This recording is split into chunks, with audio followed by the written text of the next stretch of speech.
Sore sudah menampakkan sinar mentari berwarna jingga. Kiara sudah lelah menunggu Haruna yang tidak kunjung keluar dari kamar. Ia menjadi murung. Wajahnya merengut karena berpikir Haruna hanya membohonginya. "Loh, Kia. Kenapa cemberut begitu sayang?" tanya Anggi yang baru saja selesai memasak untuk makan malam. "Nek, Mama cuma bohongin Kia ya," tanyanya dengan wajah sedih. "Siapa yang bohong sayang?" Haruna keluar dari kamar dengan pakaian sederhana. Ia memakai celana jeans hitam ketat dengan atasan kaos polos dilapisi cardigan sebagai luaran. "Mama cuma kebingungan cari baju, makanya lama. Soalnya, anak Mama cantik sekali hari ini. Mama jadi bingung, pakai baju yang manapun tetap sama, Mama kalah cantik sama Kia," rayu Haruna.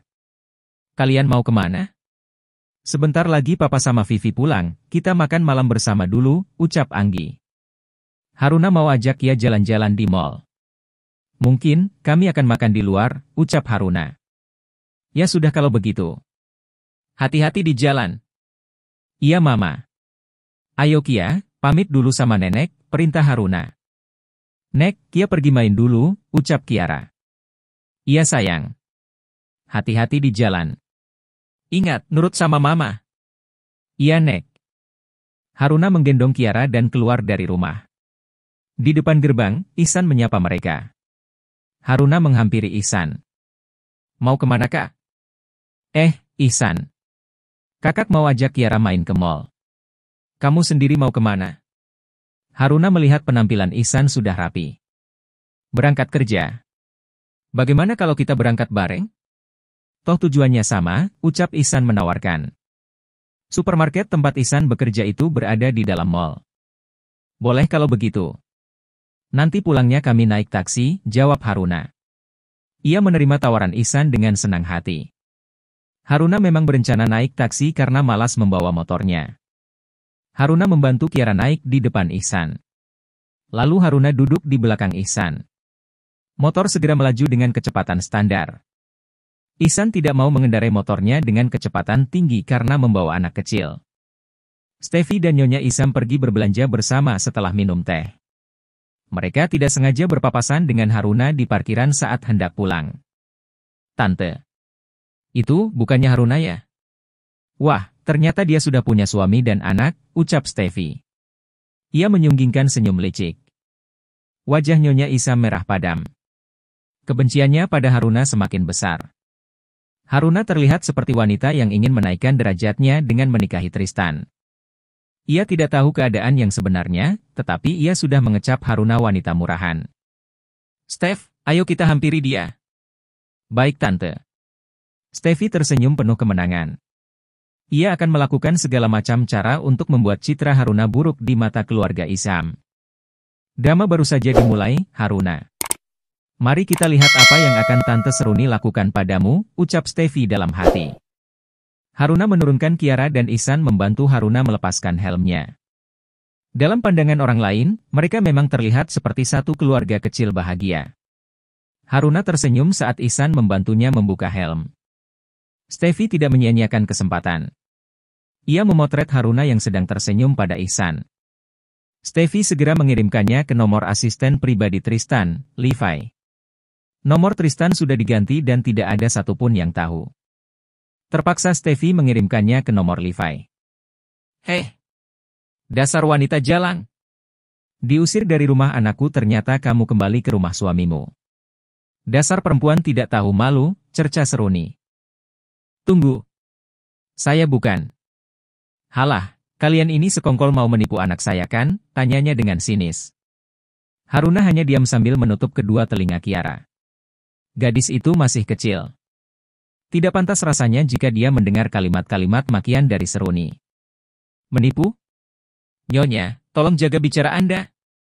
Ihsan mulai gerah dengan kalimat hinaan yang Seruni lontarkan. "San, ayo kita pergi dari sini," ajak Haruna. Ia tidak mau lebih lama lagi berada di depan mereka. Tapi, Steffi menghadang jalan Haruna. "Mau kemana?" "Minggir," ucap Haruna dengan pelan tetapi penuh penekanan.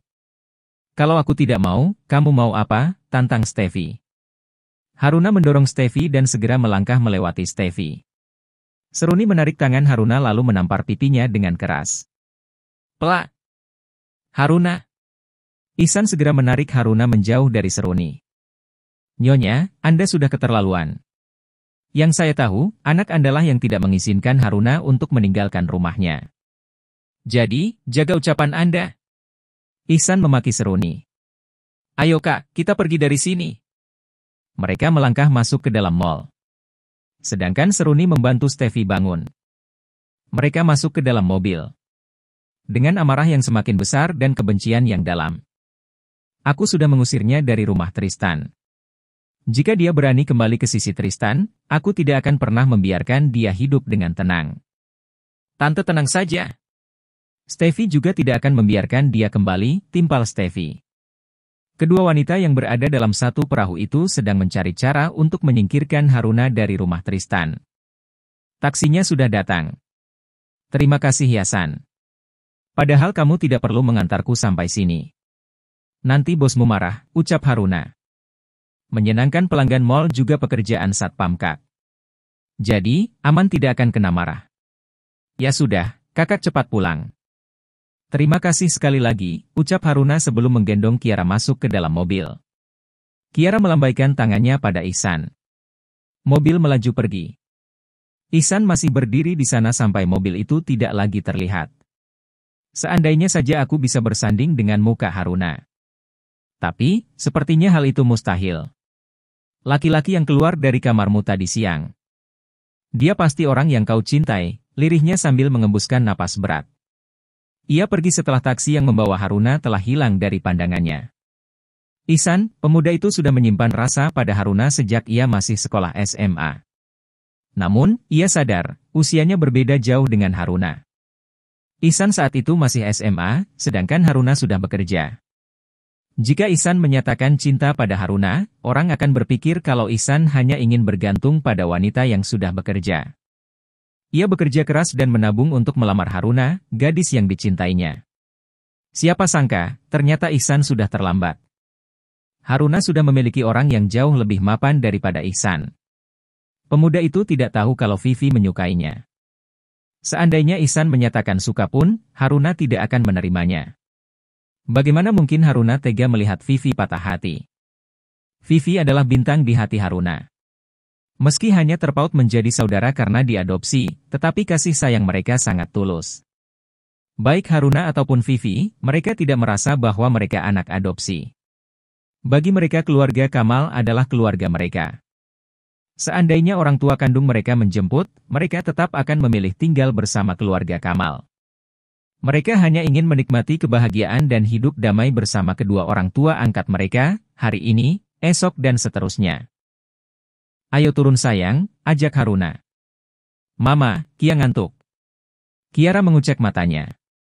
Setelah berkeliling di tempat bermain dan berbelanja, Kiara terlihat sangat kelelahan. Gadis mungil itu tidur di pangkuan Haruna sepanjang perjalanan. Terima kasih ya Pak. Haruna membayar ongkos taksi lalu menggendong Kiara turun. Sopir taksi membantu Haruna menurunkan barang-barang yang dibelinya di mall tadi. Dari dalam, Vivi mendengar suara mobil berhenti. Saat tahu yang datang itu kakaknya, Vivi segera menyusul ke gerbang rumah. Biar aku bawakan kak. Kakak bawa Kia ke kamar aja, ucap Vivi. Ia mengambil tas belanja di tangan Haruna. Sudah malam. Dia sedang apa ya, gumam Tristan. Tristan berdiri di balkon. Sebatang rokok terselip di antara bibirnya. Ia menghirup dan mengembuskan asapnya sambil menengadah. Tristan tersenyum mengingat kelembutan bibir Haruna yang membuat Tristan tergila-gila. Hanya sebuah kecupan dan Tristan sudah merasakan kepuasan yang luar biasa.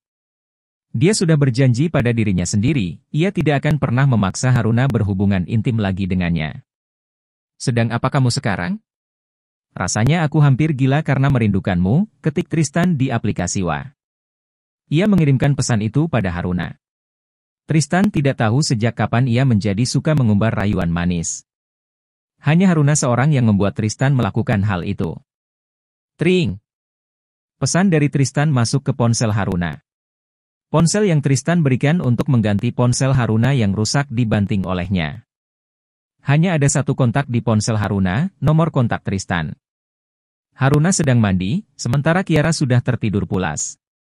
Vivi yang merasa rindu pada sang kakak, masuk ke kamar Haruna. Ia melihat ponsel Haruna berkedip saat sebuah pesan WA masuk. Ini seperti bukan ponsel kakak. Pesan dari siapa ya?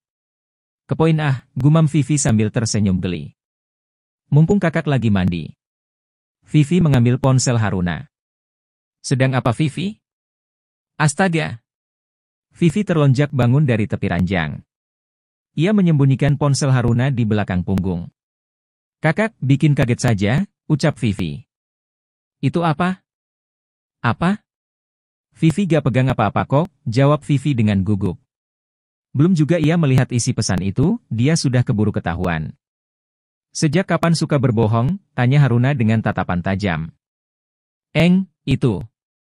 Vivi penasaran sama isi pesan di ponsel kakak, jadi Vivi mau lihat. Keburu ketahuan, jawab Vivi dengan tersenyum canggung. Kamu sekarang jadi nakal. Kenapa? Apa karena sudah lama kakak tidak memukul pinggulmu? Goda Haruna. Haruna mengejar Vivi dan mencoba memukul pinggulnya. Ampun kak. Nanti tambah seksi hahaha, ucap Vivi sambil berputar menghindar. Pelak. Au, kena juga. Tangan kakak semakin kuat saja, sungut Vivi. Ia mengembalikan ponsel Haruna. Dari siapa? Tanya Haruna sambil mengeringkan rambutnya dengan handuk. Memangnya boleh dilihat? Tanya Vivi yang sedang menyodorkan ponsel itu pada Haruna. Coba saja lihat dan bacakan untukku, ucap Haruna. Ia menggantungkan handuk kecil itu dan memilih baju tidur. Sedang apa kamu sekarang? Rasanya aku hampir gila karena merindukanmu. Wah, kata-katanya mesra banget. Siapa sih kak? Tanya Vivi penasaran karena di sana hanya tertera nomor saja. Haruna segera merampas ponselnya. Bukan siapa-siapa. Haruna menjawab dengan gugup. Masa? Gak percaya. Ayolah kak, beritahu Vivi, bujuk Vivi sambil menggelayut manja. Oh iya Vivi baru ingat. Itu bukan ponsel kakak, terus ponsel kakak kemana? Kakak tukar tambah tadi di mall, jawab Haruna asal. Kakak juga membelikan kamu sepatu. Ini ambil, ucap Haruna sambil menyerahkan tas belanja berwarna ungu. Terima kasih kak. Sudut bibirnya naik. Vivi sangat senang melihat sepatu kets yang Haruna belikan untuknya. Maafin Vivi soal tempo hari di kafe ya kak, ucap Vivi. Wajahnya berubah sendu. Kakak tahu, kamu sangat kesal melihat Tristan. Maafkan kakak juga karena telah menamparmu, balas Haruna. Mereka berpelukan. Tunggu sebentar lagi Vivi. Kita akan kembali seperti dulu. Hidup bahagia hanya bersama papa, mama, dan Kiara. Kakak janji tidak lama lagi, kakak bisa terlepas dari rumah Tristan. Sampai saat itu, jaga mama dan papa, ucap Haruna dengan pelan. Anggi mendengarkan di depan pintu. Awalnya dia ingin menyuruh Vivi menjemput ayahnya. Namun, mendengar mereka sedang berbicara serius, Anggi pun mengurungkan niatnya. Sudahlah. Mas Kamal bisa pulang naik taksi, gumam Anggi. Ia kembali ke kamarnya. Kakak pasti capek, Vivi juga mau tidur. Terima kasih untuk sepatunya. Selamat malam kak, pamit Vivi. Haruna menghela napas lega setelah Vivi pergi. Untung saja Haruna berhasil mengalihkan pembicaraan soal pesan Tristan. Setelah memakai bajunya, ia segera membalas pesan Tristan. Lebay. Jangan lupa, perbaiki ponselku. Haruna mengirimkan pesannya. Memangnya aku pergi berapa lama? Pakai bilang mau mati karena merindukan aku. Dasar penggoda wanita, cibir Haruna. Ia berbicara sendiri dengan ponselnya. Dasar gadis jahat. Malah bilang aku lebay lagi, sungut Tristan. Ia menaruh ponselnya dan berbaring di tempat tidur. Semua yang dia katakan adalah kebenaran. Ia sangat merindukan Haruna. Mungkin kau benar Haruna, aku berlebihan. Tadi siang kita sudah bertemu, tapi aku sudah sangat merindukanmu. Mantra apa yang kau gunakan sebenarnya? Kenapa aku jadi tergila-gila padamu? Senyummu, suaramu, pandanganmu, semuanya terus menari-nari di kelopak mataku. Aku ingin memilikimu sebagai pendampingku, selamanya. Perlahan-lahan mata Tristan mulai terasa berat. Ia tertidur tidak lama kemudian. Dalam tidur pun, Tristan tersenyum. Wajah kelam, dingin, dan arogan yang selalu menemani kesehariannya itu sama sekali tidak terlihat. Yang ada di wajahnya saat ini hanya wajah cerah, bahagia, penuh cinta. Ia masih terlelap dalam mimpi indah. Memimpikan bidadari pujaan hati. Namun, Tristan merasakan sebuah sentuhan lembut yang merangkak naik dari perut ke arah dadanya. Jemari lentik itu bermain-main di leher Tristan, membuat hasratnya seketika naik. Dalam temaram lampu kamar, Tristan menggeliat saat sebuah kecupan lembut mendarat di bibirnya. Dengan keadaan setengah sadar, Tristan menarik pinggang gadis itu dan membalik posisi. Tristan memagut bibir merah gadis itu dengan penuh gairah. Ia pikir kalau itu adalah Haruna. Saat desahan kecil keluar dari bibir gadis itu, Tristan tersentak bangun dan melangkah mundur. Tristan menekan saklar lampu. "Cete! Kamu!" Matanya membelalak saat melihat gadis dengan lingerie seksi terbaring di tengah ranjang. "Aku tahu, kamu selalu memikirkan aku sayang. Malam ini, aku milikmu," ucap Steffi. Ia bangun dan duduk di tengah ranjang dengan senyuman menggoda. "Bagaimana kamu bisa masuk kemari?" tanya Tristan dengan emosi. "Kenapa? Kamu takut ketahuan sama Haruna? Ayolah sayang. Dia bukan wanita baik-baik. Lihatlah." Steffi menunjukkan foto Ihsan yang sedang membuka helm Haruna. Dia sudah punya suami dan anak. "Apa yang kamu harapkan dari wanita penipu seperti itu?" Tristan memang merasa cemburu dengan foto itu.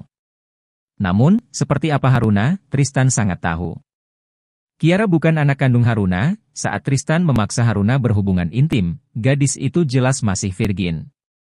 Jadi, Tristan hanya mendecak kesal saat Steffi menjelekkan Haruna di hadapannya. "Cih. Sebelum mengatakan orang lain penipu, sebaiknya kamu bercermin dulu. Kamulah yang menipuku. Kamu pergi belajar di luar negeri dan menyuruhku menunggumu karena aku tidak ingin putus denganmu saat itu. Tapi, apa yang kau lakukan di sana? Apa kau pikir aku tidak tahu sudah berapa pria yang naik ke ranjangmu?" cerca Tristan. Steffi terdiam mendengar ejekan Tristan. "Jadi, itu sebabnya dia berpaling dariku?" "Rupanya, itu karena dia tahu dengan kehidupanku di luar negeri," batin Steffi. "Sayang, aku bisa jelasin soal itu. Aku, cuma apa? Cuma tidak tahan karena kesepian. Wanita murahan sepertimu, aku, Tristan Isham Putra, bisa mendapatkan setiap malam di klub. Sekarang juga keluar dari kamarku." Tristan berteriak mengusir Steffi. Senyuman licik tergambar jelas di sudut bibirnya. "Jangan lupa, sayang. Orang yang pertama merenggut kesucianku adalah kamu. Kita sudah melakukannya lebih dulu sebelum aku melakukannya dengan orang lain," ucap Steffi percaya diri. "Hahaha." Tristan tertawa keras lalu menatap Steffi dingin. Ia melangkah ke arah sofa kecil di sudut kamarnya. Duduk dengan angkuh dan mulai bercerita. "Kamu pikir aku sudah tidur denganmu?" tanya Tristan dengan satu sudut bibir terangkat. Dengan sinis, Tristan berkata, "Maaf mengecewakanmu. Tapi, aku sama sekali belum pernah melakukannya," ucap Tristan dengan tatapan dingin. Steffi memicingkan matanya. Ia ingat dengan jelas saat mereka kelas 3 SMA. Mereka minum-minum untuk merayakan kelulusan. Steffi dan Tristan terbangun di ranjang yang sama dengan hari ini. Mereka dalam keadaan polos, terbangun pagi hari di kamar Tristan. "Kamu bohong. Jelas-jelas kita bangun di kamar ini dengan keadaan mabuk." "Ya, kamu mabuk dan merayuku untuk melakukannya. Kamu juga berkata kalau kamu merasa terhina karena aku menolak. Karena itulah, aku berbaring di sampingmu. Tapi, sedikit pun aku tidak pernah menyentuhmu. Kau pikir, sekarang aku mau dengan barang bekas sepertimu," cibir Tristan. Kedua pengawal Tristan datang dan menyeret Steffi keluar dari kamar Tristan. Namun, Seruni keluar dari kamar samping. Ia menyuruh kedua pengawal itu melepaskan Steffi. "Lepaskan dia." Seruni menepis tangan kedua pengawal Tristan. "Mama." Tristan menganga melihat ibunya keluar dari kamar sebelah. "Sejak kapan Mama di sini?" "Kenapa? Tidak bolehkah Mama menginap di rumahmu?" tanya Seruni sarkas. "Mama boleh menginap di sini, tapi kenapa harus membawa Steffi? Memangnya kenapa? Steffi ini tunanganmu." Kalau wanita murahan seperti Haruna boleh tinggal di sini, kenapa Steffi tidak boleh? Jangan keterlaluan kamu, maki Seruni. Ia membawa Steffi masuk ke dalam kamar. Ah! Tristan mengepalkan tangannya dengan kuat. Kalian pergi. Tristan mengusir kedua pengawal itu pergi dari hadapannya. Tristan membanting pintu kamar dengan kuat. Bra! Steffi, kamu kenapa masuk ke kamar Tristan, sayang? Tanya Seruni sambil menuangkan air dari teko yang ada di atas nakas. Steffi tadi habis dari dapur, Tante. Karena ketiga kamar di sini sama, jadi Steffi salah masuk kamar, Hicks. Dan, Tristan salah paham pada Steffi karena hal itu. Apalagi, Steffi pakai baju tidur seperti ini. Steffi malu, Tante. Steffi gak mau ketemu Tristan lagi, isak Steffi. Ia selalu berpura-pura jadi gadis baik-baik di depan keluarga Isam. Hanya Tristan yang tahu seperti apa kelakuan Steffi di belakang semua orang. Sayang, jangan sedih. Itu bukan salah kamu. Nanti Tante jelasin sama Tristan. Sekarang lebih baik, Steffi tidur. Tante juga mau kembali ke kamar, hibur Seruni. Ia mengecup kening Steffi seperti perlakuan ibu pada putrinya sendiri. Setelah Seruni keluar dari kamarnya dan menutup pintu. Wajah Steffi berubah kembali, menyeringai dengan satu sudut bibir terangkat tinggi. Ia mendecak, kamu pikir aku akan kalah dari Haruna? Jangan menganggapku remeh. Tristan. Benda atau barang apapun yang aku inginkan, harus aku dapatkan. Termasuk orang yang aku inginkan. Aku tidak akan membiarkan orang lain mendapatkanmu. Tidak akan. Selamat pagi semua, seru Haruna yang sudah rapi dengan baju kantor. Ia menyapa mereka yang sudah berkumpul lebih dulu di ruang makan, Kiara menggelayut manja dalam gendongan Haruna. Haruna, apa kabar sayang? Tanya Kamal. Ia menyunggingkan senyum lebar saat melihat Haruna. Sudah sejak semalam Kamal ingin menemui Haruna, tapi Haruna sudah tidur. Melihat Haruna baik-baik saja, Kamal merasa sangat bahagia. Baik Papa. Papa juga baik kan? Syukurlah. Papa juga baik-baik saja, jawab Kamal. Haruna, setelah sarapan Papa mau bicara denganmu. Kamal memandang wajah Haruna yang terlihat gugup. Kenapa anak itu gugup? Tanya Kamal dalam hati. Iya Papa. Tidak ada lagi kata-kata yang mereka ucapkan setelah mereka mulai makan. Tradisi di keluarga Kamal masih sama, dilarang berbicara saat makan. Selesai sarapan, Vivi berpamitan untuk pergi lebih dulu. Papa, Mama, Kak, Vivi berangkat duluan ya. Kiara, Tante kerja dulu ya, pamitnya. Vivi mengecup pipi kiri dan kanan Kiara sebelum pergi. Saat kakaknya tidak ada di rumah, Vivi sesekali memakai motor Haruna. Karena sekarang kakaknya ada di rumah, Vivi akan pergi dengan angkot. Namun, sebelum Vivi pergi, Haruna memanggilnya. Vivi, tunggu. Iya Kak.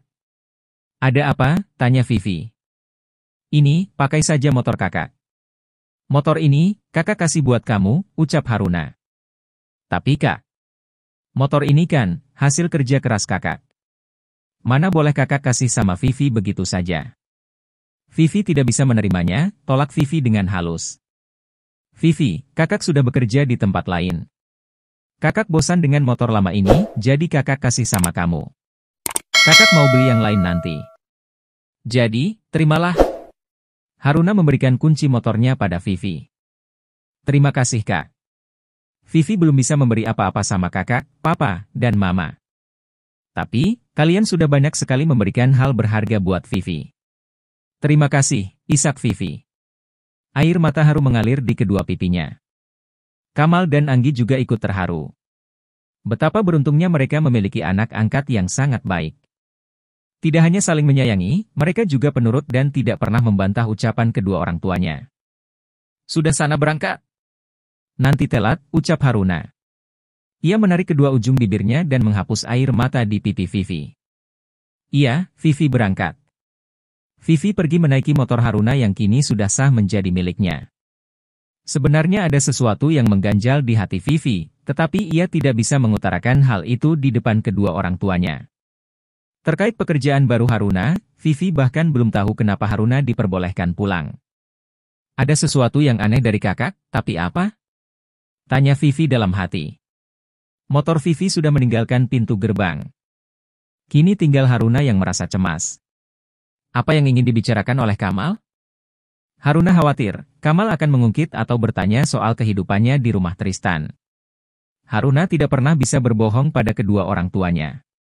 Bagaimana jika mereka tahu kalau Tristan telah merenggut kesuciannya? Bahkan, Haruna berpura-pura berpacaran dengannya saat ini.